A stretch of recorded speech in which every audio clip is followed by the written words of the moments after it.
प्रधानमंत्री कहीदेले आज्ञा चाकरी ना आप पकुड़ी बिकुंतु तो से न्याय आम आज पकुड़ी बादाम चा बिकुचु स्कूल शिक्षक ना छोट छोट पिला पाठ पढ़ी पार ना प्राथमिक शिक्षा को आप गुरुत्व नदेवे ताले देश आगू बढ़ो के पिला तो मूर्ख हो पिला पाठ पढ़ी पार ना ताले आपण केमन भावुଛନ୍ତି 2036 गोटे विकसित ओडिशा देखियो बोली संभव नुह एमती ग्रेजुएशन करी सिटीबीडी करी प्रोफेशनल कोर्स समझे बेकारी होगी बसिबे माने आज रास्ता पकड़ी केते कोन पाठ पढ़िबे सरकार चाहू नांती ओडिशा रो माने नव बा हमर शिशु पाठ पढ़ी की शिक्षित होई की आगू जांतु ओडिशा विकसित हो माने सरकार चाहू नांती आज ओडिशा शिक्षक आशायी संघ गणधारणा देइछि एथि पई कि आपण माने जानि दिबे कि प्राथमिक शिक्षा रे 50,000 उर्ध्व सीट एबे भी फांका अच्छी सरकार गत वर्ष डिक्लेयर कले कि आम 3टी पर्यायर 45,000 शिक्षक नियुक्ति दबु किंतु वर्तमान सुधा वर्षे बीती जाते सरकार कौन विज्ञप्ति प्रकाश करूना बारंबार ग्रीवांस सीएम को ग्रीवांस दवा सेक्रेटरी को भेटा मंत्री को भेटी सारा पर भी किसी भी सेमती संतोषजनक उत्तर मिललानी जहाँफल कि संघ तार चिंता कला ये अधिवेशन विधानसभा अधिवेशन रे शांतिपूर्ण धारणा दब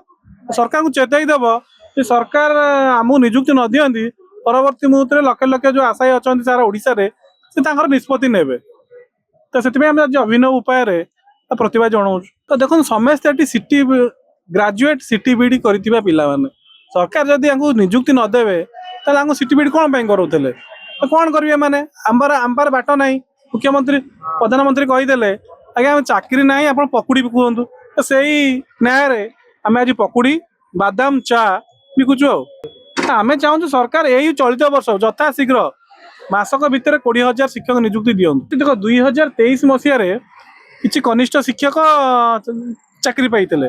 तो सरकार तापर घोषणा कले कि समस्त स्टैंडिंग ओनरशिप दिगला कि जे चाहब पुणी सरकारी चाकरी आवेदन कर आमर दाबी हूँ सामान पदवी जो 2023 पाई शिक्षक को आउ एबे जो नुआ रिक्रुटमेंट बाहर से एनओसी न दि जाऊ दिगले यह प्रोब्लेम हम से चाकरी पुणी छाड़े पुणी से पदवी आसी नियुक्ति पाइबे ताद्वारा सरकार तो लाभ किसी हेनी सेठू गोटे पदवी छाड़े आ गए पदवी जॉइन करेंगे से पोस्ट खाली पड़ा कि एपटे लक्ष लक्ष पिला बेकारी बसिले तो आम से कहूँ कि एनओसी भी बंद करा बोधे लगुच जो कि मार्क करना किसी असुविधा ना एत पिला अच्छा एत निजुक्ति वैकेंसी अच्छी स्कूल शिक्षक ना छोट छोट पिला पाठ पढ़ी पार ना प्राथमिक शिक्षा को आप गुरुत्व नदेवे ताले देश आगू बढ़ो के पिला तो मूर्ख हो पिला आप देखिए स्कूल आसुना मिशा फाणा आसुना हण गुण आसुनी केमी आप भाव गोटे विकसित ओडिशा गढ़े आप जो कहते 2036 मसीहा कथा कहते कौन आपड़ यही अवस्था 2036 मसीहा को लेकिन चाहते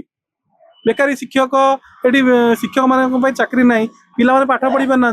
ताले आपण केमन भावुଛନ୍ତି 2036 गोटे विकसित ओडिशा देखियो बोली संभव नुह एबे किछि दिन हबो हमरो नुआ सरकार जे कहितिले प्रति वर्ष 15,000 शिक्षक नियुक्ति देबे 3 वर्ष रे 50 शिक्षक नियुक्ति देबे किंतु से माने सरकार कहि साइला परे मध आज कोनसी माने विज्ञापन बाहर करू नांती एवं आमे आज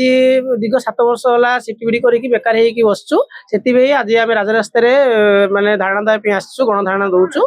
जेहेतु आज आमे बेकार हे बसछु सेति बे आमे पकड़ी चिनाबादाम एवं चा बिक्री करके अभिनव उपाय आम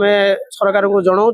यथा शीघ्र शिक्षक नियुक्ति दिंतु एवं कुनि कुनि पिला उठरे हस पठातु एवं ओडिशार भविष्य को माने अंधार को न ठेलिकी आलोकमय करूँ एवं ओडिशार कुनि कुनि पिला भविष्य सहित न खेलु यथा शीघ्र शिक्षक नियुक्ति दिंतु देखुँ गोटे आपण मैंने जो आंदोलन कर अभिनय उपाय कर पकुड़ी अच्छी बादाम अच्छी माने एमती कौन कर उद्देश्यटा कौन चाकरी न मिले आप पकुड़ी बादाम बिकिबे ना कौन आज्ञा मोर स्वप्न था मु भविष्य गोटे भल शिक्षक हेबी एवं समाज को भल भाव में गढ़ी आप जानते शिक्षक समाज को ही गढ़े आउ माने समाजर विश्वकर्मा शिक्षक तेणु मुझे आज निजुक्ति पाइली ना माने ग्रेजुएशन करी सिटीबीडी करी बेकार ही बसची तेणु मो परिवार प्रतिपोषण पेगा मु आज पकड़ी एवं चिनाबादाम एवं चा बिक्री करके मो परिवार प्रतिपोषण करी